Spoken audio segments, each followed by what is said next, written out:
get it, and I love all of it.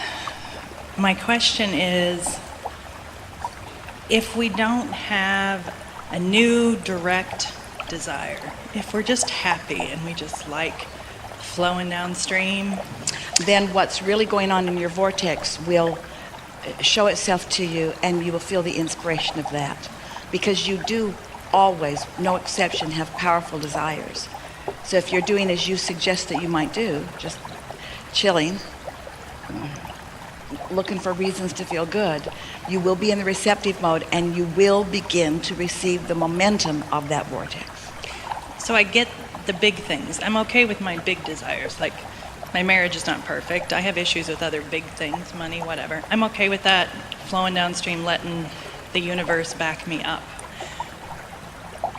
But when I have a really amazing idea and I feel like I need to effort to make it happen, and I catch myself. We really like those words a lot, because that's what we were reaching for in an earlier segment when we were talking about. It's an interesting thing to watch so many of you who are beginning to accept the laws of the universe and understand that sweet spot that we're talking about being in the receptive mode and then feeling the ideas flow to you. And it's so interesting to watch so many of you, Esther does it too, where you know what that feels like, but you're still really prone to try to jump into the action mode to try to goose it along. And the analogy that we've been giving recently is like, so you go to your kitchen, you want to make some toast, you get out your toaster, you get out your bread, you take it out of the wrapper, you put the slices in, you push down the levers, but you didn't bother to plug the toaster in. So you've gone through most of the motions that is accurate, but you didn't connect to the electricity first. And that's what happens so often. You jump into action when you're not clearly connected to the current. And so then the action does feel like effort. Be like trying to toast with no electricity. A lot of effort rubbing those rocks together.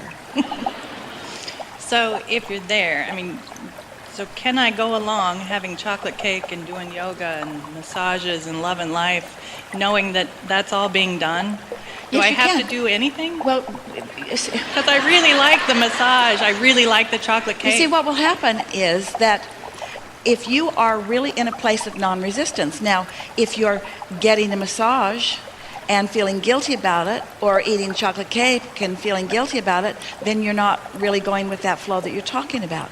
But the answer to a question, if the question is, if I am in the receptive mode and I'm feeling really good, is it necessary for me to take action to make things happen?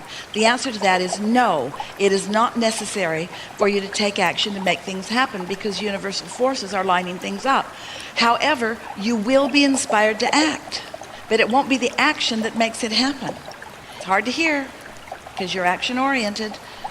If you could let your action be the way you enjoy the true fruits of your labor, rather than trying to make the action be the labor itself, things would go so much better for you. And so the key is to act when I feel inspired, not because I need to. And that was the game Esther was playing with herself the other day.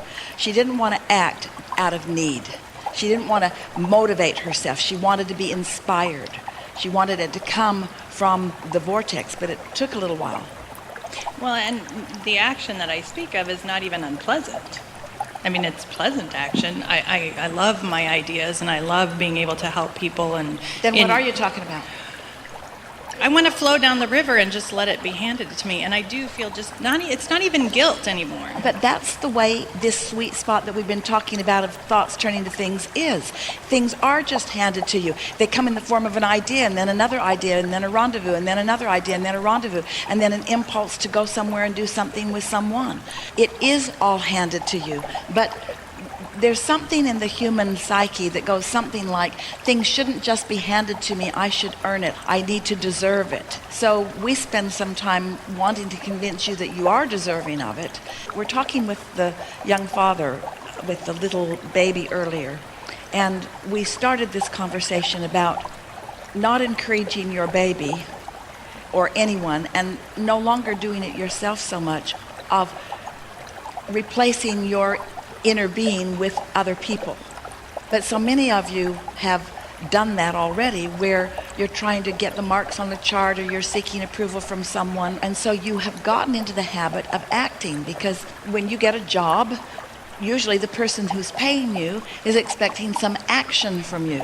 It would be very odd if you just showed up at work and just sat there and your employer says, "What's going on?" And you say, "I'm waiting for inspiration." And your employer would give you some inspiration. That's really more like motivation. Do this or else. And so it's a way you've sort of trained yourself. You've become far more reliant on action, and you're using action in a way that you never intended. Instead of getting into the receptive mode and following the flow of the energy, what most people do is they don't do that, and then they try to use action to compensate. And that's why the analogy of the toaster not being plugged in is such a good one. You're trying to get results out of a toaster that's not plugged in. And that's why so much of your action, it makes you feel tired, it makes you feel weary, it makes you feel unproductive. Where when you're really tuned in, tapped in, turned on, then. So let's get to the heart of this question. So how do I go about that? And we say the answer is momentum. And then you say, "Well, tell me more about momentum." And we say momentum simply means have a thought and don't contradict it. That really is the definition of momentum. Have a thought and don't contradict it. Esther has been playing with some friends, and they lived in another state, and they've been talking about moving to California for years. So this momentum has been underway, soft momentum. And it was momentum that came up in conversations like, wouldn't it be fun, and wouldn't it be nice if, and wouldn't it be fun if we could play together out there sometimes, and very light like that. And then the conversations got more specific, and they made the decision that they wanted to move there, even though they have a really robust business somewhere else. They really began thinking about that. And they weren't thinking about how it was going to come, or when it was going to come, or where it was going to come from, or who was going to bring it about. They're just thinking about, wouldn't it be nice if, wouldn't that be fun? So it became pretty constant in the conversation that Esther had with these friends, because she spends some time out there, and she just thought it would be lovely if they were there too. And then their conversation turned, as the momentum began to gather a little bit of steam, to things like how much fun we have when we are together here, and how many places we like to go and do fun stuff when we are here, and how many lovely restaurants there are here, and how nice it is to walk on the beach here, and not trying to make anything happen.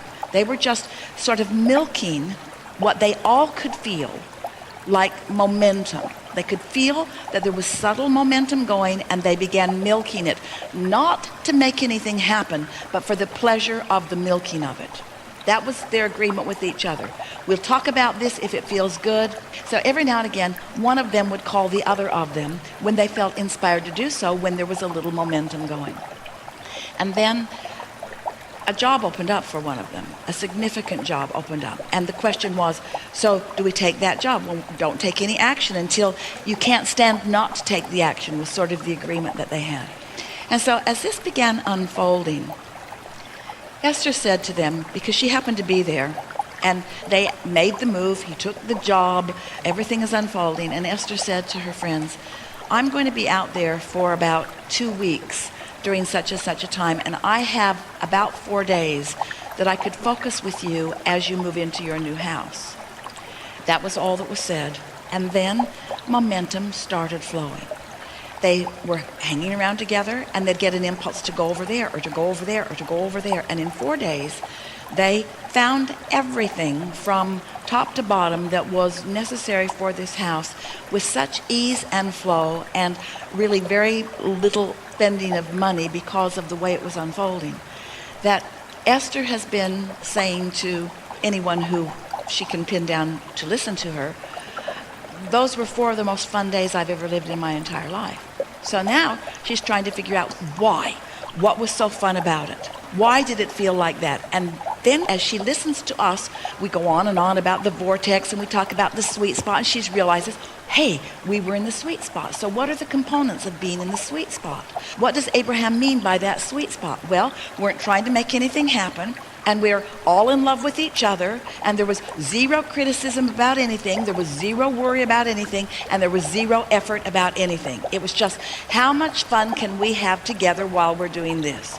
Well, we know that you've had some of those experiences yourself, but until you've had them and you make the association between the words that we're saying here and the law that we are presenting to you with these words and the actual experience of what it feels like to you when you get into the flow, and here's why. Here's why this works the way it does.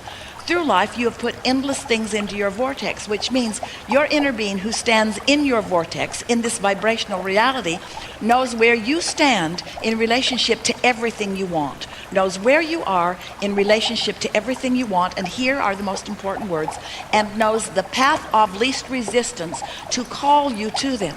Now, those are really important words. Path of least resistance. Let's make it clear. Your path of least resistance. Let's make it clear. Your path that you have put resistance on your trail.